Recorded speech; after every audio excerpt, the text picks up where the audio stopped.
हमें नोएल बताता है जब भी मैं उसकी तरफ देखता हूँ तो मैं स्माइल करता हूँ, लेकिन मुझे खुद नहीं पता इसकी वजह क्या है। और इसी सवाल की वजह से मुझे वो ख्वाब याद आ गया जो मैंने कुछ दिनों पहले देखा था। और वो अपने ख्वाब में स्टिल था, वो जैसे हवा में लटक रहा था। तो वो सोचता है आखिर मैं हूँ कहाँ पर और ये जगह ये है क्या। लेकिन तभी उसके हाथ में बहुत ज़्यादा गर्मी होने लगती है, तो वो कहता है क्या, ये तो बहुत ज़्यादा दर्द कर रहा है। लेकिन उसके इर्द गिर्द आग ही आग थी, और जब वो सामने देखता है तो वहाँ कोई लड़की थी। वो सोचता है लेकिन ये लड़की आखिर है कौन, और ये यहाँ पर कर क्या रही है, और इसको मेरी आग से फर्क क्यों नहीं पड़ रहा। लेकिन वो लड़की उसके इर्द गिर्द से आग खत्म हुई जा रही थी और वो उसकी तरफ बढ़ी जा रही थी। तो वो सोचता है अगर ये यहाँ पर आई तो इसको बहुत ज़रा जख्म हो जाएंगे और ये तो मेरी आग में जलकर मर जाएगी। लेकिन वो उसे कहता है तुम प्लीज़ यहाँ पर मत आना, पर उसके जुबान से तो वो लफ्ज़ निकल नहीं रहे थे। तो वो सोचता है पता नहीं मुझे क्या हो गया है। तो वो चिल्लाकर कहता है मैंने तुम्हें कहा ना मेरे करीब मत आना। लेकिन तभी वो लड़की उसकी तरफ हाथ बढ़ाती है और तब उसके इर्द गिर्द सिर्फ बर्फ ही बर्फ थी। तो वो सोचता है क्या, वो सारे जख्म, वो सारी तकलीफ वो दूर हो गई। लेकिन आखिर इसने ये कैसे किया, और ये है कौन। तो वो कहता है तुम्हारा नाम आखिर है क्या। तो तब वो कहती है मेरा नाम है। लेकिन उसके नाम बताने से पहले ही उसका ख्वाब टूट चुका था। तो वो सोचता है शायद इसीलिए वो मेरी बीमारी का इलाज बन गई है। लेकिन जब भी मैं उसकी तरफ देखता हूँ तो सबकॉन्शियसली उसकी तरफ देखकर मुस्कुराता हूँ। और वो सोचता है लोग कहते हैं ये लव एट फर्स्ट साइट है, लेकिन मुझे ऐसा नहीं लगता। लेकिन ये जो फीलिंग मैं महसूस कर रहा हूँ, तभी उसे महसूस होता है जैसे उसके पीछे कोई है। तो वो पीछे मुड़ के देखता है तो वहाँ पर रेचल थी। वो कहता है क्या रेचल तुम यहाँ पर क्या कर रही हो। तो वो कहती है तुम सुस्त आदमी, और वहाँ आकर कहती है इडियट, तुम तो बिल्कुल इडियट हो। वो कहता है क्या हो गया रेचल, तुम ऐसे बात क्यों कर रही हो। तो वो कहती है तुम तो बिल्कुल स्टूपिड हो, फायर ब्रीथिंग रेप्टाइल। वो कहता है रेप्टाइल, तुमने मुझे अभी क्या कहा। वो कहती है ओहो, कम से कम मुझे अपना कंपोजर तो बनाने दो। और वो सोचता है ये मुझे फायर ब्रीथिंग रेप्टाइल कह रही है, आखिर ये ऐसे बातें क्यों कर रही है। वो कहती है वेल एटलीस्ट कम से कम तुमने ये तो अच्छा किया कि मेरे प्लान के साथ मैसअप नहीं किया, और वैसे भी वो तो कमजोर दिल की है, वरना वो तुम्हारे साथ इतनी डेंजरस जगह पे नहीं जा सकती। तो वो झुकते हुए कहता है तुम यहाँ पर कैसे आई रेचल, ये तो बहुत ज्यादा डेंजरस जगह है। वो कहती है इससे फर्क नहीं पड़ता, तुम मुझे ये बताओ तुमने हिंट लिया या नहीं। उसको एक ऐसा लड़का पसंद है जो आराम से खूबसूरती से रोता हो। क्या तुम मेरी बात समझ गए प्यारे भाई। तो वो कहता है तुम क्या बात कर रही हो रेचल, खुल के बताओ ना। तो वो अपनी उंगली उसके सामने करती है, कहती है मेरी बात अभी पूरी नहीं हुई। उसने कहा था कि उसको हैंडसम लड़की पसंद है और उसकी आइडियल टाइप टाल मैन और वाइट शोल्डर्स वाला है। और तुम्हें तो ये पता ही होगा ना, तुम्हारे पास पैसे भी हैं और ये सब कुछ उसकी पसंद का है, और तुम उसे कैसा लेके देना, फिर वो तुम्हारे साथ आराम से आ जाएगी और उसके ख्वाब पूरे हो जाएंगे। देखा हम सबके मसले हल हो जाएंगे। वो कहता है क्या, पैसे, कैसल। तो वो कहता है लेकिन क्यों, तुम ये मुझे क्यों बता रही हो। तो वो कहती है स्टूपिड मेरे भाई, तुम अभी तक समझ नहीं पा रहे। और फिर वो फ्रस्ट्रेटेड होकर कहती है तुम क्या पागल हो मेरे भाई, तुम उसके सारे स्टैंडर्ड्स पे फिट आते हो और तुम अभी हिचकिचा क्यों रहे हो। अब ये मत कहना कि तुम्हें अभी तक खुद नहीं पता कि तुम उसे प्यार करते हो। वो कहता है क्या। तो वो कहती है हाँ, जरा खुद को देखो सही, तुम उससे प्यार करते हो। तो वो थोड़ा झिझकते हुए कहता है नहीं ये चीज़ तो मैं असल में। तो वो फिर से कहती है तुम स्टूपिड आदमी, तुम्हें अभी तक रियलाइज नहीं हुआ, अब मैं तुम्हें कितनी बार कहूँ तब तुम्हें पता चलेगा। तो वो कहता है अच्छा ठीक है ठीक है। तो वो कहती है ठीक है, तो तुम्हारी हेल्प के लिए मैं भी तुम्हारे साथ ही रहूंगी ताकि तुम्हारा काम आसान हो जाए। तो वो उसने तो अपना चेहरा पकड़ लिया था क्योंकि उसका चेहरा लाल हो गया था। वो कहती है इसलिए ये बात कभी मत भूलना। और वो सोचती है कम से कम एक आदमी के तौर पर इनिशिएटिव सिर्फ तुम्हें लेना चाहिए ताकि वो लड़की तुम्हारे प्यार में पड़ जाए। तो वो कहता है अच्छा ठीक है। और उसके बाद हमें अगली सुबह का सीन दिखा रहता है जब रेचल सो के उठती है। तो जब वो ईव को देखती है तो ईव बाहर जा रही थी। वो कहती है सिस्टर। तो फिर वो जल्दी से आकर ईव के गले लग जाती है। वो कहती है सिस्टर क्या आप बाहर जा रही हैं। तो ईव कहती है ओ तुम उठ गई, मुझे अभी बाहर कोई काम था तो मैं बाहर जा रही हूँ। तो वो कहती है लेकिन आप मार्केट क्यों जा रही हैं, मेरे ब्रदर ने, मेरा मतलब है उस आदमी ने आपको ज्यादा सारे पैसे नहीं दिए थे। तो वो कहती है हाँ हाँ उसने पैसे तो दिए थे, लेकिन आज मैं अपने किसी दोस्त से मिलने जा रही हूँ। तो वो कहती है आपका दोस्त। तो ईव मुस्कुराते हुए कहती है हाँ मैं थोड़ी देर में वापस आ जाऊंगी। तो अब तुम तो जल्दी उठ गई हो ना, तो थोड़ी सी नींद ले लो, मुझे लगता है तुम अभी भी नींद में हो। तो वो रेचल हंसते हुए कहती है ठीक है मैं समझ गई, और फिर वो उसको बाय कहती है। तो वो कहती है हाँ रेचल मैं जल्दी वापस आ जाऊंगी, तुम फिक्र ना करो। और उसके जाने के बाद रेचल पीछे मुड़ती है, कहती है वो अपने साथ बास्केट भी लेके गई है जैसे कि वो हमेशा लेके जाती है, लेकिन आखिर उसके पास इतने पैसे हैं फिर भी उसे और पैसे क्यों चाहिए। तो जब वो सामने एक टोकरी को देखती है तो वो उस टोकरी से कपड़ा हटाती है और वहां पर बहुत ज्यादा गोल्ड कॉइन्स पड़े हुए थे। वो सोचती है चलो कम से कम इस लड़की के एम्बिशन तो बहुत बड़े हैं, यही लड़की मेरी फ्यूचर सिस्टर इन लॉ बनना डिजर्व करती है। और फिर वो सोचती है लेकिन एक मिनट रुको सही, उसने मुझे कहा कि वो हर्ब्स बेचने नहीं जा रही, वो अपने किसी दोस्त को बेचने जा रही है। और वो जब भी बाहर जाती है तो अपने चेहरे पे मास्क लगाती है, तो क्या सच में वो अपने किसी दोस्त के पास मिलने जा रही है? लेकिन क्या हो सकता है कि उसका वो दोस्त। और तब वो सोचती है कि ईव को कोई बुला रहा है, और ईव जब वहां पर मुड़कर देखती है तो वो बहुत ज़्यादा खुश हो जाती है। और वो सोचती है कहीं उसका वो दोस्त उसका बॉयफ्रेंड तो ना हुआ और वो उससे मिलने तो नहीं जा रही। तो वो कहती है नहीं नहीं नहीं, ऐसा नहीं हो सकता, अगर ऐसा हुआ तो मेरा सारा प्लान वो खराब हो जाएगा। तो वो गुस्से में आते हुए सोचती है वैसे भी उसने कहा था उसे पैसे चाहिए, और अभी तो उसे पैसे मिल गए हैं, क्या वो इसलिए चाहती थी ताकि वो अपने बॉयफ्रेंड के साथ रह सके? तो वो जाते हुए कहती है नहीं, मैं इस पॉसिबिलिटी को बिल्कुल भी खतरे में नहीं लाऊंगी, मुझे इसे खत्म करना ही होगा। और वो सोचती है बस मैं उसको फॉलो करूंगी और कुछ नहीं। तो तभी उसे पीछे से आवाज आती है रूबी तुम कहाँ पर जा रही हो? तो जब पीछे मुड़ के देखती है तो जियोन भी उठ चुका था। वो कहती है क्या जियोन तुम क्यों उठ गए? तो वो कहती है बस थोड़ी देर के लिए मुझे बाहर जाना है। वो कहता है बाहर? लेकिन तुम्हें बाहर जाना है तो मैं भी तुम्हारे साथ चलूंगा।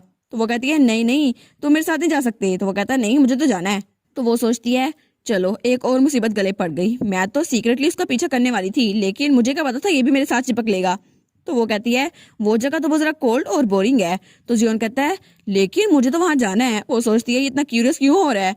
तो फिर वो कहती है अच्छा ठीक है, तुम्हें अगर मैं घर पे छोड़ गई, तुमने मुझे फॉलो किया फिर? तो वो कहती है अगर तुम मेरे रास्ते में आए ना तो फिर देख लेना। तो फिर वो कहती है चलो जल्दी चलो। वो कहता है अच्छा ठीक है मैं तैयार हो जाता हूँ।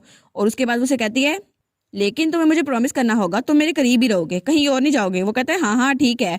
और उसके बाद वो दोनों बाहर निकल चुके थे। तो हमारी रेचल कहती है ठीक है चलो हम चलते हैं और मेरी सिस्टर इन लॉ को ढूंढ के लाते हैं। तो जियोन कहता है हाँ हाँ क्यों नहीं, मेरी प्यारी सिस्टर, हम उनके पीछे जाएंगे और हम बाजार की सैर भी कराएंगे।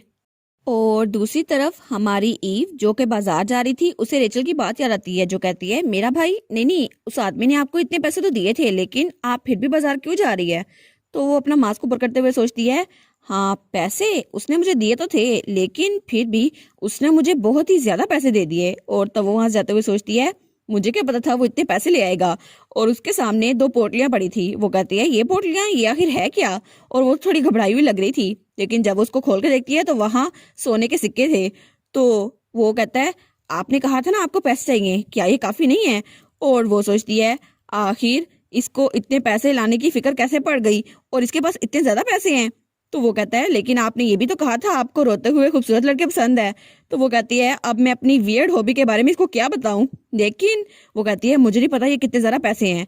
तो वो हंसते हुए कहता है अगर आपको और चाहिए तो मैं आपको और भी दे सकता हूँ। तो हमारी सोचती है क्या ये पैसे देने से इतना खुश हो रहा है, लेकिन कहीं तुम्हारी हॉबी दूसरों को पैसे देना तो नहीं है? तो वो कहती है नहीं नहीं ये काफी है, ये काफी ज्यादा है। तो वो कहता है नहीं फिर भी अगर ये काफी ना हुए तो आपको और चाहिए हो तो मुझसे पूछ लीजिएगा, वैसे भी आपको फिक्र करने की जरूरत नहीं है, मेरे पास काफी ज्यादा पैसे हैं। तो वो कहती है ओ अच्छा। और वो दिल में सोचती है मैं सच में चाहती हूँ कि मैं इससे और मांगू ताकि मुझे पता चले ये मुझे कितना दे सकता है, लेकिन फिर भी एक वुल्फ के तौर पर मेरी इंस्टिंक्ट कहती है मुझे किसी स्ट्रेंजर के सामने ऐसे बात नहीं करनी चाहिए। और वो कहती है ठीक है मुझे इसको मना करना ही होगा। तो फिर वो कहता है प्लीज अगर आपको कोई भी मसला हो तो मुझे बताइएगा और इन पैसों की फिक्र ना करें, क्योंकि मैं बहुत ही ज्यादा अमीर हूँ और आपको जितने पैसे चाहिए मैं आपको दे सकता हूँ। और वो तो एक चार्मिंग जेनरोसिटी मैन था जो कि बहुत ही ज्यादा अमीर था और उसके पास तो पैसों का अंबार था। तो हमारी हीरोइन कहती है ओ नो ये तो बिल्कुल चमक रहा है। तो वो हंस रहा था। तो हमारी हीरोइन तब कहती है मुझे माफ कीजिएगा, लेकिन वो कुछ पैसों को आगे करती है और कहती है क्या आप इन पैसों के बदले में मुझे एक कीमती चीज दे सकते हैं? तो वो कहता है क्या? तो वो कहती है आपकी स्माइल, क्या मुझे आपकी स्माइल देखने को मिल सकती है? तो वो कहता है सच में? और वो तो बहुत ज्यादा इमोशनल हो जाता है। वो कहता है ईव। तो हमारी हीरोइन स्माइल करते हुए कहती है हाँ हाँ बोलो। तो वो कहता है ईव। तो हमारी हीरोइन कहती है क्या क्या हुआ? और वो तो अपनी डिलीजन से बाहर आ चुकी थी। तो वो कहती है ओ अच्छा ये। तो फिर वो उनको वापस रख लेती है। वो कहती है नहीं नहीं थैंक यू इसके लिए, लेकिन बस इतने वैसे काफी हैं। और वो सोचती है चलो कम से कम मैंने उसके सामने तो नहीं बोल दिया, मेरी क्या इज्जत रह जाती। और वो सोचती है उसने मुझे कहा भी था वो मुझे और दे सकता है, लेकिन फिर भी मुझे उससे और पैसे नहीं चाहिए। और पीछे से रेचल अपने भाई को आंख मारी होती है। वो सोचती है पता नहीं अगर मैं उससे खजाना मांगू तो क्या पता वो मुझे खजाना भी ला के दे दे, लेकिन ये आदमी तो बहुत ज्यादा अच्छा है, जैसे मैंने सोचा था ये तो बिल्कुल भी वैसा नहीं है। और तब वो स्माइल करके उसी को सोच रही होती है। वो सोचती है मुझे लगा था वो आदमी बहुत ज़रा बुरा होगा, लेकिन जब भी हम दोनों हाथ पकड़ते हैं तो वो उसका तो शाइनेस से चेहरा ही लाल हो जाता है, पता नहीं वो ऐसा क्यों है, लेकिन कितना क्यूट है ना वो। तो तब वो कहती है नहीं नहीं, ये बिल्कुल भी फनी नहीं है। अगर उसको पता चल गया हम लोग वुल्फ है तो मेरी जान ले लेगा। मुझे बस अपना काम करना होगा और घर वापस जाना होगा बच्चों के पास।